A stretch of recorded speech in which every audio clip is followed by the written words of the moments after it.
ज्ञानेश्वर गुले पाटील।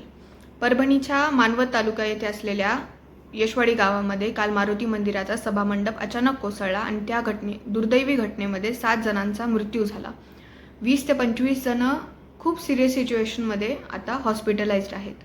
ही जेव्हा आपण संपूर्ण घटना पाहिली तर असं दिसून येतं की या मंदिराचं जीर्णोद्धाराचं काम चालू होतं, हे काम पूर्ण झालेलं नव्हतं। आणि हे जर काम पूर्ण झालेलं नव्हतं तर मंदिराच्या कमिटीची ही जबाबदारी होती की मंदिराचं जे दर्शन आहे ते थोड्या टाइमसाठी तुम्ही बंद करून टाकलं पाहिजे होतं। पण मंदिराच्या कमिटीने दर्शन बंद केलं नाही आणि त्याच्यामुळे तिथे येणारे जे भक्त होते त्यांची सेफ्टी जी होती त्याच्याबद्दल त्यांनी निग्लेक्ट केली, त्याच्याबद्दल त्यांनी काही मेजर्स घेतले नाही।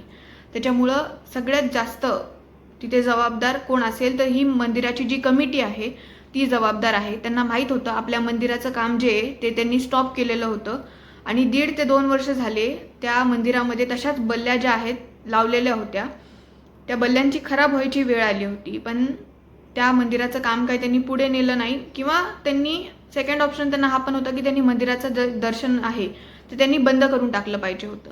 पण या दोन्ही गोष्टी त्यांनी केल्या नाही। मंदिर आजकाल एक बिझनेस झालेला आहे। जोपर्यंत तिथं देणग्या येतात, पैसे येतात, तोपर्यंत त्या ज्या कमिटी आहेत त्यांना काही घेणं देणं नाही आहे की तिथं लोक जे येणार आहेत त्यांना सेफ्टी असेल का नसेल, मंदिराचं काम अर्धवट झालेलं आहे, आपण लोकांना जाऊ द्यावं का नाही मध्ये, याच्याशी त्यांना काहीही घेणं देणं नाही।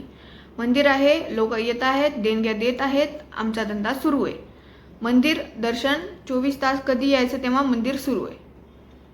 पण ह्या मंदिराच्या कमिटीची जबाबदारी होती आमच्या इथलं काम पूर्ण झालं नाही तोपर्यंत आम्ही इथं कोणाला दर्शनासाठी येऊ देणार नाहीत, कारण की तुमच्या जीवाला तिथं धोका असू शकतो। ही सरळ सोपी एवढी साधी गोष्ट होती। पण आज जेव्हा आपण न्यूज पाहतो सगळेजण एकमेकांवरती नाव ढकलत आहेत, कॉन्ट्रॅक्टर बरोबर नाही, बोगस काम केलंय मंदिराचं, इंजिनियर जबाबदार आहेत।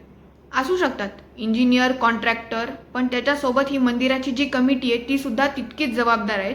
आणि मंदिराच्या कमिटीने तिथं लोक नेमलेली होती। त्या व्हिडिओ जर आपण बघितला ना मंदिराचा तो सभामंडप कोसळायचा, त्या व्हिडिओमध्ये दिसत आहे तिथे एक ब्राह्मण बसलेले आहेत, तिथे अजून एक माणूस आहे मंदिराच्या कमिटीचा, तो हार घेतो आणि बाजूला ठेवतात ते लोकांकडून घेऊन।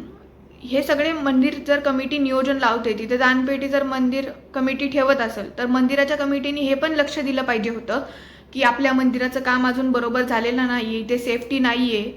हे का नाही त्यांच्या लक्षात आलं आणि का नाही त्यांनी मंदिर पटकन बंद केलं?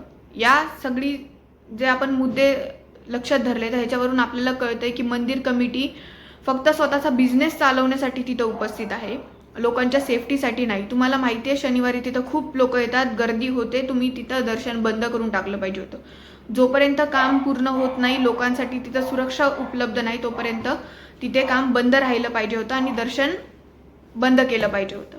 तर आज जेव्हा हे लोक सगळे मरण पावले आहेत, या सगळ्या 7 जणांना कंपन्सेशन द्यायचं काम जे पहिलं या मंदिर कमिटीकडून झालं पाहिजे आणि जे लोक हॉस्पिटलमध्ये सिरियस अवस्थेमध्ये आहेत ह्यांचा सगळा दवाखान्याचा खर्च हा सगळा मंदिराच्या कमिटीने केला पाहिजे, ही आमची मागणी आहे।